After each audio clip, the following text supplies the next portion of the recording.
고린도전서 12장 12절에서 21절 말씀입니다. 제가 봉독하겠습니다.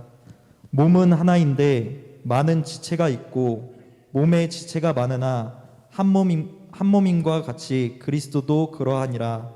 우리가 유대인이나 헬라인이나 종이나 자유인이나 다 한 성령으로 세례를 받아 한 몸이 되었고 또 다 한 성령을 마시게 하셨느니라.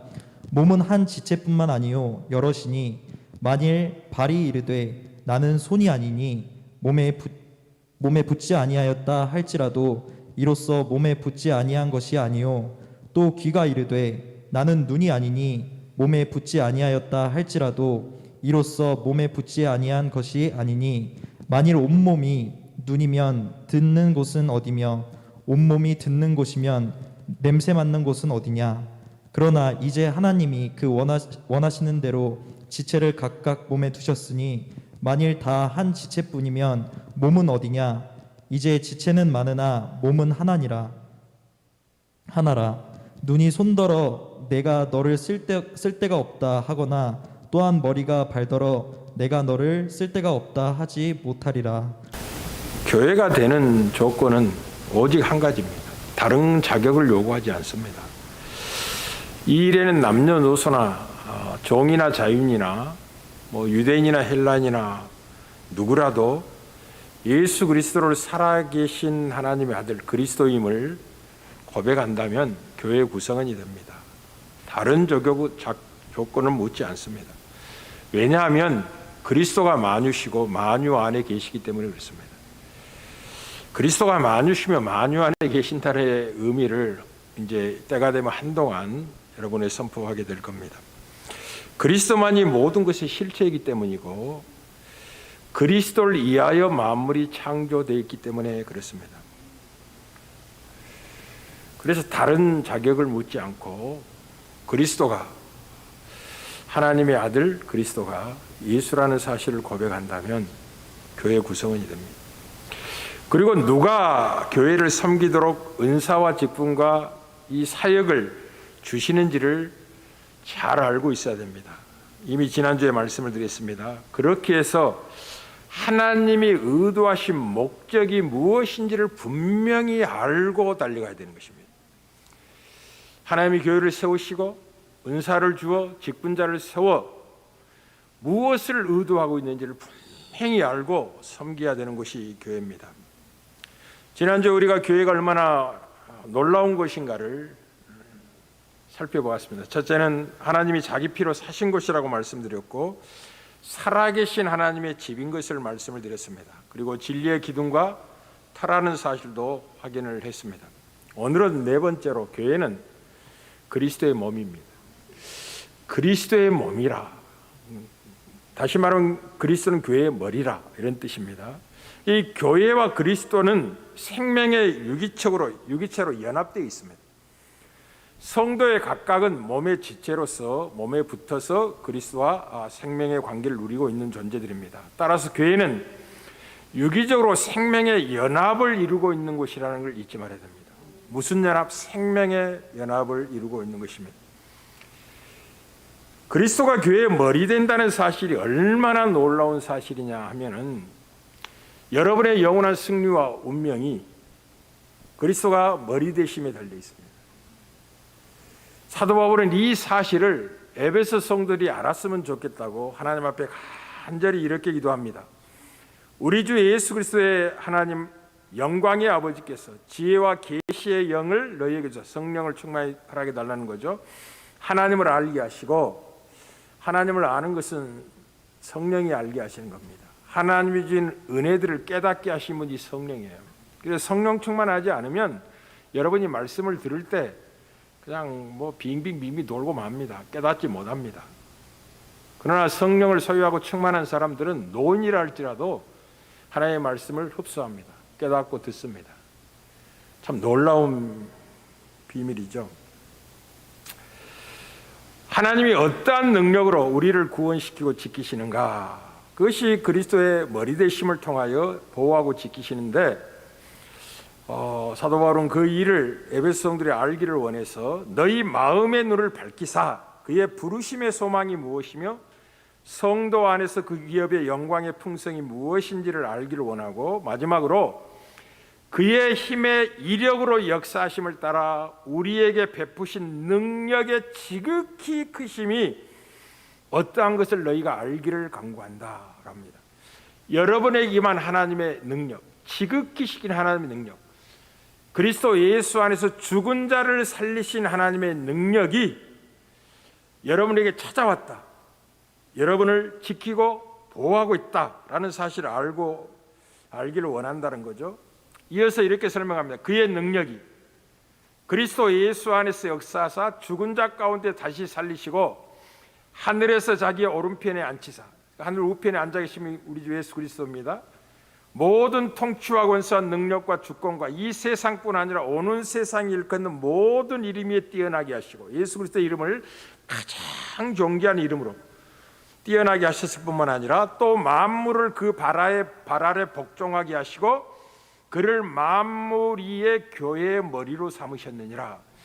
교회의 머리로 삼으셨다는 것은 교회된 여러분들을 하나님이 영원히 지키고 승리케 하시겠다는 거죠. 머리 대신 그리스도를 실패케 하지 않는 한 여러분이 실패하지 않습니다. 여러분의 운명과 여러분의 영광 그리스도와 묶여 있습니다. 그게 교회의 이치고 영광입니다. 그게 하나님이 은혜로 누구에게 믿음을 주어 영생 얻게 하신 것은 그렇게 하고 버려두는 게 아닙니다. 하나님의 능력이 끊임없이 우리 가운데 간섭하시고 찾아오사 그리스도 예수를 그렇게 죽은 자 가운데 살리신 능력, 그리고 만물 위에 뛰어난 이름을 주신 그 권세, 만물을 발 아래 복종케 하실 수 있는 그분을 교회의 머리로 삼으셔서 교회를 그의 몸으로 묶어 영원한 승리와 영광을 누리도록 하나님 역사하셨음을 알기를 원한다 라고 사도 바울이 기도하는 겁니다. 참 여러분 놀라운 인생입니다. 정말 구원을 받은 백성은 코로나19를 조심하고 경계하고 지혜롭게 방역이 임하지만 그것 때문에 하나님을 예비하는 걸 소홀히 하지 않습니다.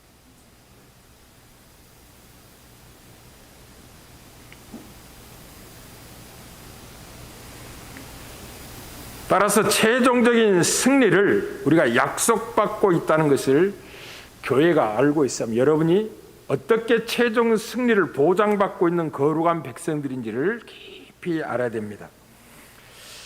최종적인 싸움은 무엇이냐? 이 땅에서 수많은 싸움을 합니다. 건강과의 싸움도 하고 또 사업과의 경쟁과 싸움도 하고 또 학생들은 좋은 대학에 들어가기 위해 입시 전쟁을 치르기도 하고 이제 졸업을 하고 나면 좋은 직장을 얻고 어떤 고시에 도전하고 이런 수많은 경쟁과 싸움을 하게 됩니다. 그러나 그것들은 승리해도 승리하지 않아도 하나님의 백성들에게는 모두가 복이 됩니다. 여러분은 들어와도 복이 되고 나아가도 복을 얻도록 구원에 이르렀다는 걸 기억하십시오. 우리 눈에 볼 때는 넘어진 것은 아픔이고 실패처럼 보이지만 하나님께서는 그렇게 보지 않습니다. 그것들을 다 사용해서 최종적인 승리의 자리로 우리를 이끌어가는 거죠. 그래서 최종적인 싸움은 어떤 싸움이냐면 사망과의 싸움이에요. 죽음과의 싸움인 거죠. 그 승리를 그리스도로 말미암아 우리에게 허락하신 분이 하나님이라는 걸, 여러분 교회라는 것을 잊지 말아야 됩니다. 이 비밀을 사도 바울은 고린도 교인들에게 고린도서 15장 55절부터 증언합니다. 사망아 너의 승리가 어디 있냐? 사망은 승리할 수 없다는 거죠. 사망아 너희 쏘는 것이 어디 있냐? 사망에 쏘는 것은 죄요 죄의 권능은 율법이라. 여러분 예수 그리스도께 십자가에서 못 박아 죽으실 때 십자가로 승리하셨습니다. 그 승리할 때 무엇에 대해 승리한? 율법을 우리를 괴롭히고 저주하는 율법의 조문을 십자가에서 죽으실 때 지워버리신 거예요. 하나님의 백성들에게는 더 이상 율법 조문이 죄를 정하지 못하도록, 죄인이라고 말하지 못하도록 자기 백성들에게 율법 조문을 싹 지워버린 거예요. 그러니 죄가 힘을 쓸 수 없는 겁니다. 왜냐하면 죄라는 것은 법이 있어야만이 죄인이라 정죄를 할 수 있기 때문이고, 사망이 힘을 쓰는 것은 죄가 역사하고 있기 때문에 사망이 찾아오거든요. 그러니 예수 그리스도의 십자가에서 승리하셨을 때 더 이상 하나님의 백성들, 자기를 믿는 교회에 율법의 정죄가 다시는 없도록 율법 주문을 쥐어버렸기 때문에 더 이상 우리는 죄 아래 있지 않습니다. 더 이상 사망에 묶여 있지 않고 죽어도 다시 삽니다. 놀라운 존재라는 걸 기억하셔야 됩니다. 사망은 승리하지 못할 겁니다. 여러분이 승리할 것입니다. 그렇게 이렇게 증언합니다. 우리 주 예수 그리스도로 말미암아 우리에게 승리를 주시는 하나님께 감사하노니, 다른 말로 하면 교회의 머리 대신 예수 그리스도로 말미암아 승리를 주신 하나님께 감사합니다. 우리는 최종적인 승리를 보장받고 있는 백성입니다. 그러나 세상의 영웅호걸들은 잠시 승리하고 성공하는 것처럼 큰 소리를 치지만 결국 영혼이 패망하고 맙니다. 사망과의 싸움에 처절하게 무력하게 지고 맙니다. 교회만이, 여러분만이 음부의 권세가 이기지 못하도록 하나님이 자기 피로 여러분을 사셨다는 걸 잊지 마십시오.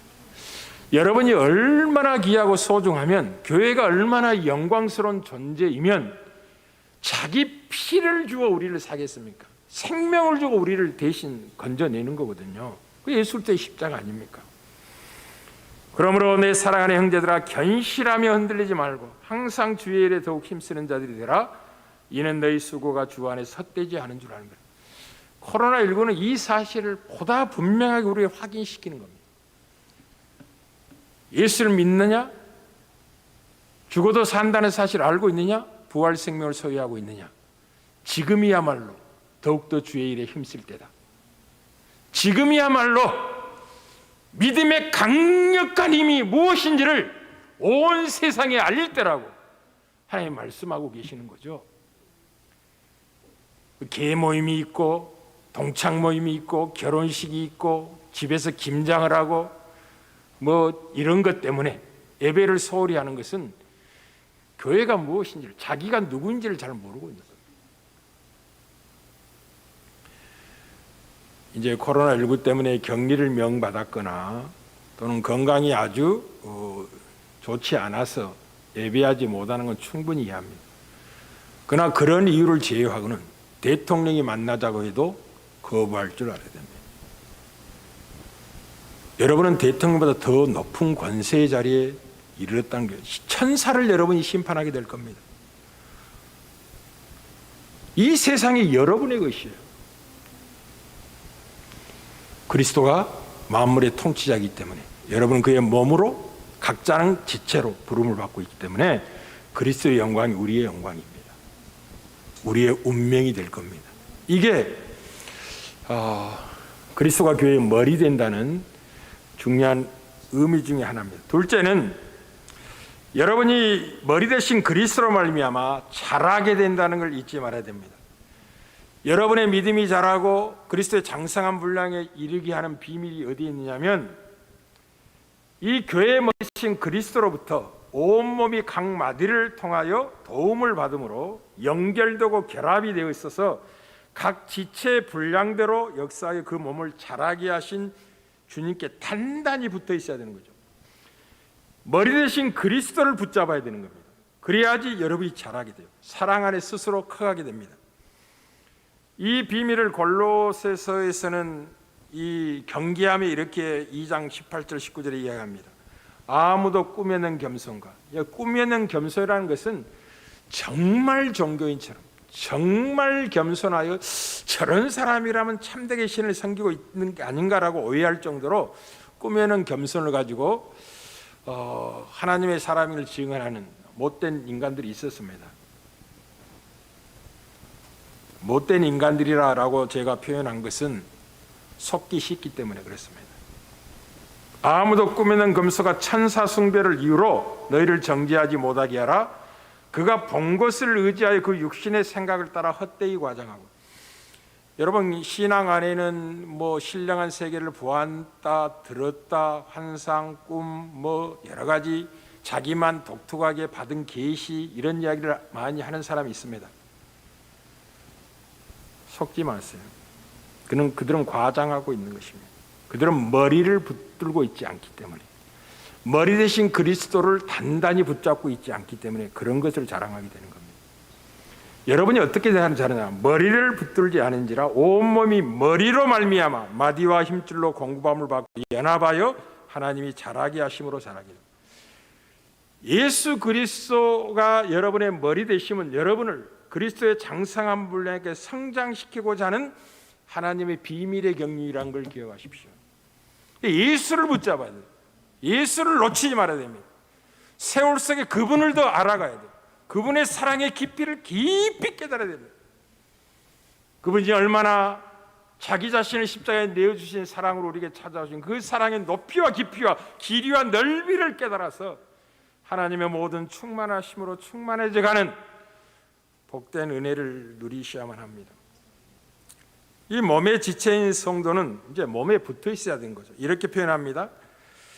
머리를 붙들지 아니한지라 온 몸이 머리로 말미암아 마디와 힘줄로 공급함을 받고 연합하여, 연합한다는 말을 깊이 인용하십시오.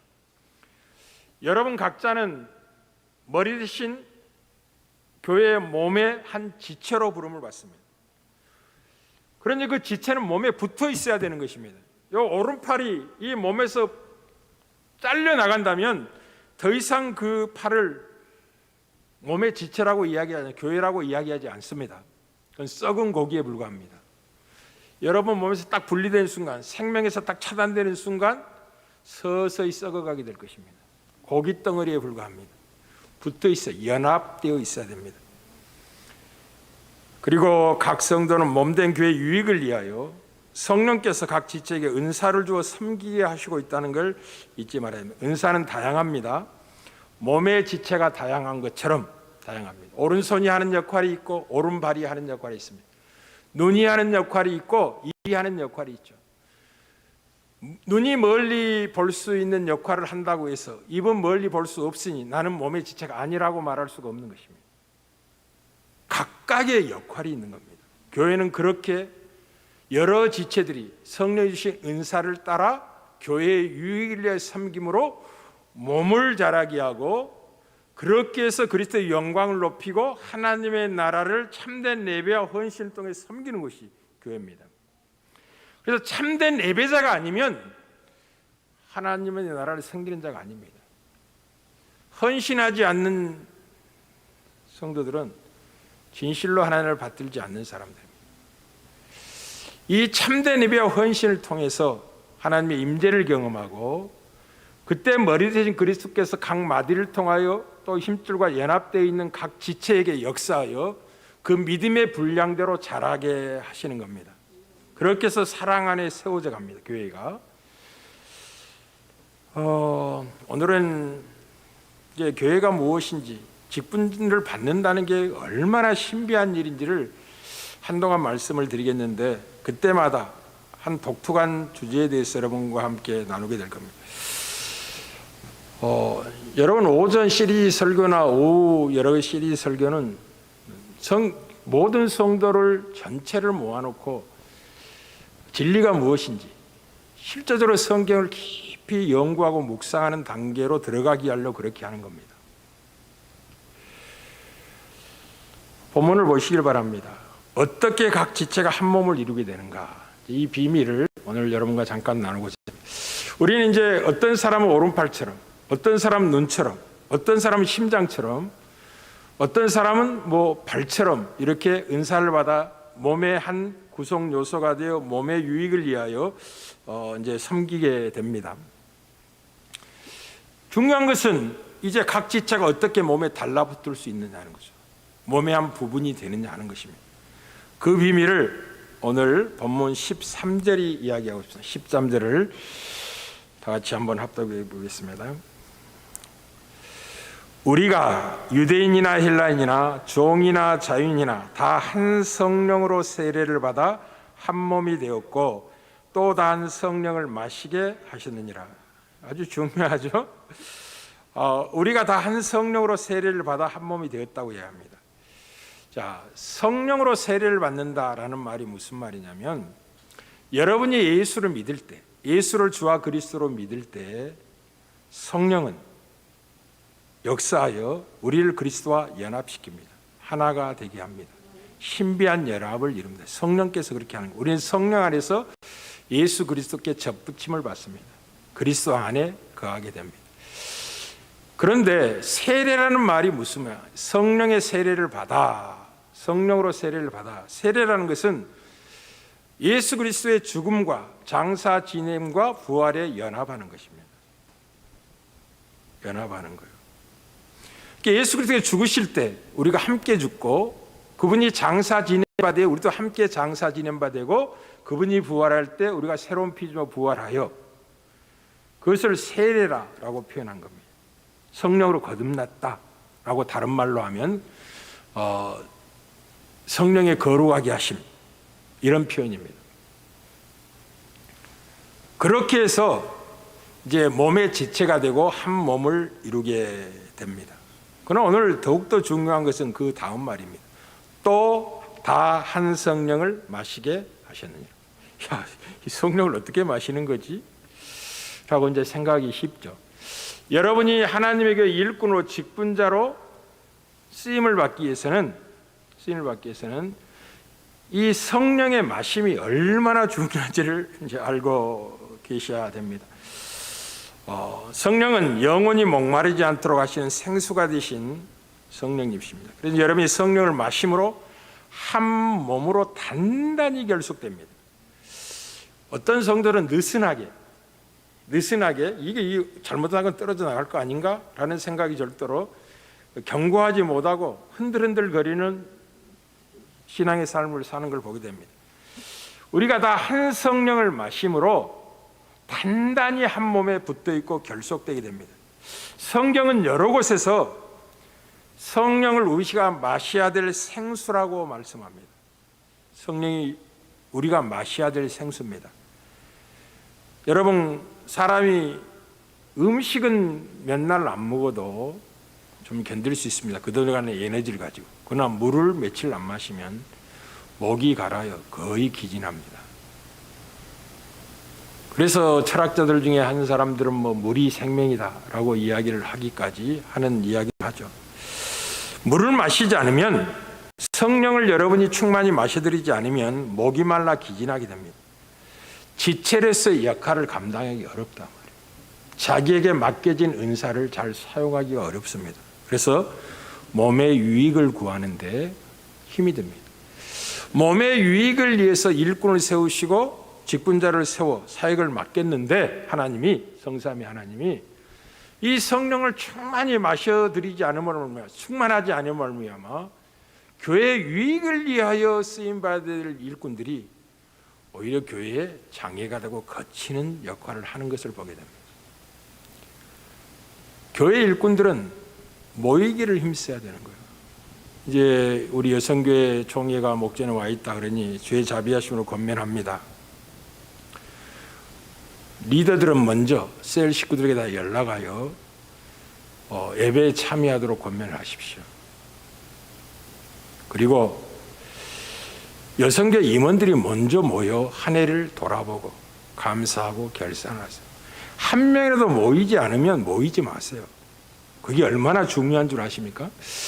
교회의 모든 모임과 일은 유익히 하기 위하여 하는 겁니다. 그런데 마땅히 참석해야 될 자가 그 자리에 참석이 아니면 그 사람 믿음이 약화됩니다. 결속력이 약하도록 되어 있어요. 그래서 제가 노회장을 했을 때 임원회를 하면 반드시 임원들이 다 와야만 했습니다. 왜 그렇게 하는 줄 아십니까? 가장 바쁘고 연약한 지체의 시간과 형편을 고려하기 때문에 미리 사전에 이야기합니다. 이렇게 임원을 하려고 하는데 시간이 어떻게 되겠습니까? 라고 일일이 물어봅니다. 그리고 이제 다급한 분이 계시죠. 그러면 다급한 분의 일정에 맞춰서 모임을 갔습니다.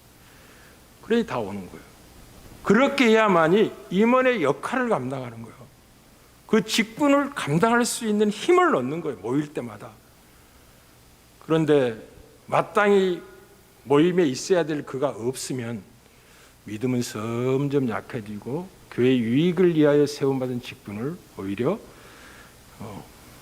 방해하는 역할을 하게 됩니다. 그만큼 중요한 거예요. 그만큼. 연합하여 자라게 하게 하셨다는 걸 기억하십시오. 연합하여.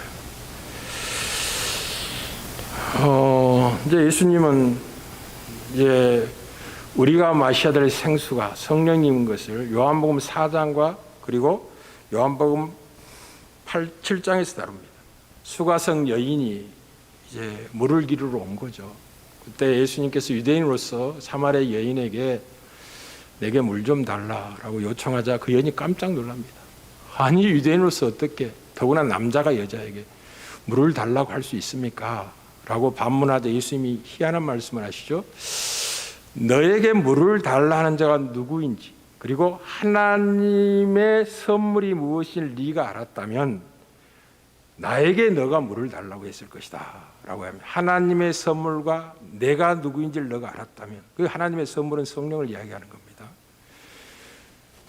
그러자 이제 야곱의 우물가에서 물을 기르려고 하는데 당신이 야곱보다 큰 자입니까? 라고 물을 때 예수님이 엄청난 말씀을 이렇게 하시죠. 예수께서 대답하여 이르시되 이 물을 마시는 자는 다시 목마르니와 내가 주는 물을 마시는 자는 영원히 목마르지 아니하리니 내가 주는 물은 그 속에서 영생하도록 솟아나는 샘물이 되리라 라고 하여 성령은 우리 안에 영원히 목마르게 하지 않는 생수가 되실 것이다 라고 말씀을 한 겁니다.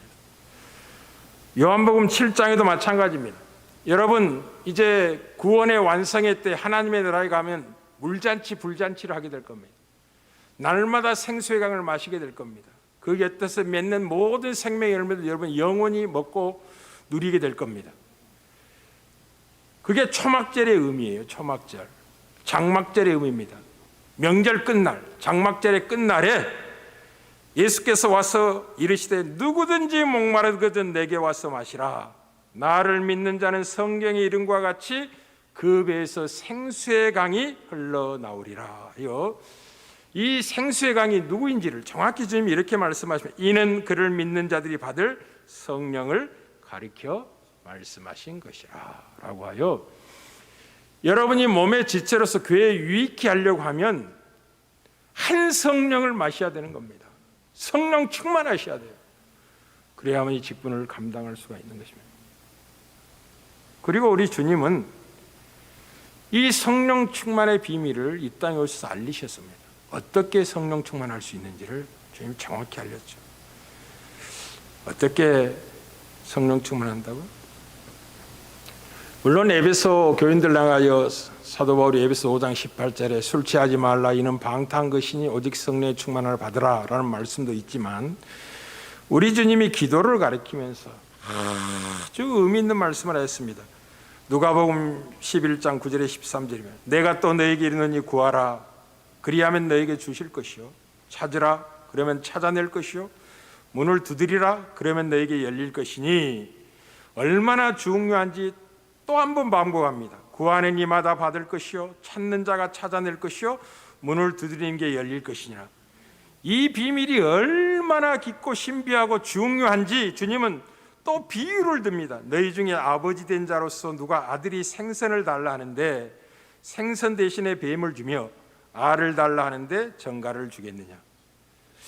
이런 비유들은 굉장히 무엇인가를 지금 초점하고 말씀하고 싶어서 지금 들고 있는 거예요. 강조하고 또 강조하고 구하라 찾으라 문을 두드리라.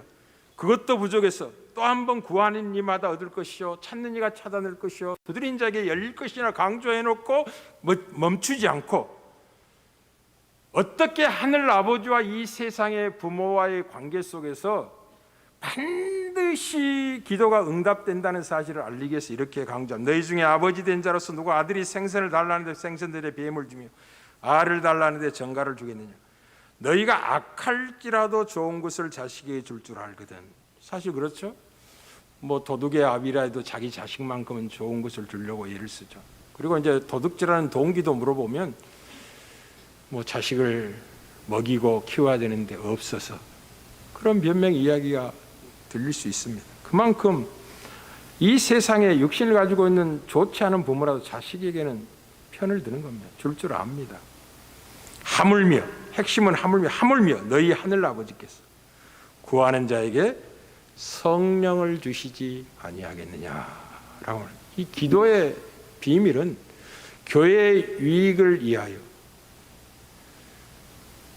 하나님의 교회의 덕을 위하여 하나님의 나라를 받들어 섬길 수 있도록 은사의 풍성함이 나타나도록 성령을 주셔서 그 일을 하시는 겁니다. 그러니 교회는 기도해야 되는 것입니다. 기도가 사명처럼 주어지는, 기도하지 않으면 교회는 죽은 교회입니다. 죽은 교회예요. 교회의 유익에 대해서 아무 생각이 없는 겁니다. 내 욕심 편하면 되고, 뭐 어려우니까 뭐 그냥 뭐 기도 안 하면 되지. 뭐 아직 직분자가 무엇인지 모르는 겁니다. 지금 신년 때부터 성경 상예기를 할 생각입니다. 주제는 오직 성경 복음으로 돌아가자 합니다. 기독교 강요를 중심으로 해서 4주 동안 살피게 될 텐데 좀 기도하고 있습니다. 주여, 지난 세월의 종의 어리석음을 용서해 달라고. 아무나 집사를 세우고 권사를 세워놨더니 그 자리에 존귀함과 어미함을 모르고 가볍게 여기는 경향이 있어서 철저히 복음으로 무장됐는지, 정말 영적으로 십자를 경험했는지, 하나님의 나라의 생명을 걸 수 있는 은혜를 경험했는지, 믿음의 비밀이 있는지를 확인하고 일꾼을 세울 작정입니다. 제가 어느 교회 목사님에게 2년 전에 제가 교회를 개척하고 성도들과 함께 섬기면서 세월이 갔습니다. 참 부끄럽습니다. 이 세월 속에 남긴 유일한 제 열매가 있다면 3명의 일꾼들을 세운 것입니다. 우리 정민 형제와 주영 형제와 원희 자매를 세우는 것을 13년의 목회 열매로 제가 합니다. 라고 이야기를 했습니다. 그만큼 일꾼이 중요합니다. 왜 이들 뿐이겠습니까? 이들이 졸업을 했기 때문에 그렇게 하는 거죠. 사랑하는 성도 여러분, 교회 일꾼은 하나님이 공급하신 힘으로 해야 되는 것입니다. 교회는 세상과 다릅니다. 세상은 스펙으로, 재물로, 지위로, 관계로 꾸려가고 운영해 갑니다. 그러나 교회는 그런 것이 아닙니다. 하나님이 공급하신 힘으로 섬기는 것이 교회입니다. 그렇기 때문에 하나님의 충만한 힘 공급을 받기 위해서는 기도하셔야 됩니다. 성령 충만하셔야, 성령을 마셔야 되는 것입니다. 근데 다른 성령 마신, 다른 영 마시면 다 같은 한 성령을 마셔야만이 같은 뜻과 같은 마음과 같은 목표를 향하여 함께 달려갈 수가 있는 것입니다. 이게 교회의 신비고 비밀이에요. 그러니 기도하십시오. 죄의 자비하심으로 권면하며 또 기도하십시오. 아니, 특별 새벽 기도를 왜 금요일까지만 합니까? 주일 새벽에도 반드시 와야죠. 우리는 많은 결단과 각오를 할 수가 있습니다. 사업에 한번 성공해 봐야 되겠다. 어떤 뜻을 두고 계획하고 열심을 낼 수 있습니다. 그러나 기도라는 것은 가장 약하고 연약할 때 더욱더 간절히 하나님을 찾는 것입니다.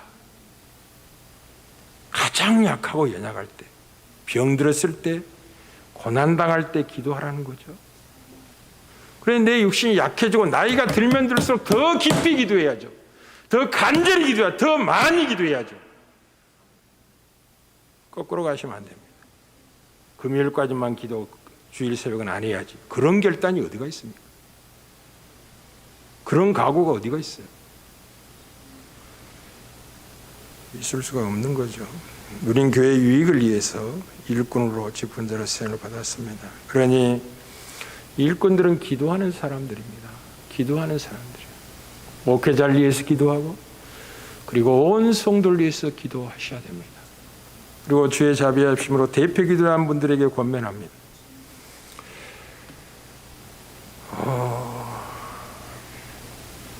대표 기도하실 때 이 땅의 목회자들과 선교 현장에 나가 있는 선교사를 위해서 꼭 기도해 주십시오. 간절히 기도해 주시길 바랍니다. 이 목회자들과 선교사님들이 여러분 눈으로는 강하게 보이고 특별한 존재처럼 생각할지 모르지만 지극히 약한 사람들입니다. 지극히 연약한 사람. 하나님이 붙들어 주시지 않으면, 하나님이 성령으로 충만케 하시지 않으면 한 걸음도 뗄 수 없는 존재들이 목회자들입니다. 선교사들이에요. 그러니 누구보다도 기도가 필요한 사람들. 그래서 사도 바울은 선지서 쓸 때마다 나를 위해서 기도해달라고, 우리를 위해서 기도해달라고 요청을 하는 거죠. 그래야만이 몸된 교회의 유익을 위해서 마지막까지 달려갈 수 있기 때문에 그렇습니다. 깊이 유념하시고 깨닫고 누리시는 은혜가 있기를 주의 이름으로 축복합니다.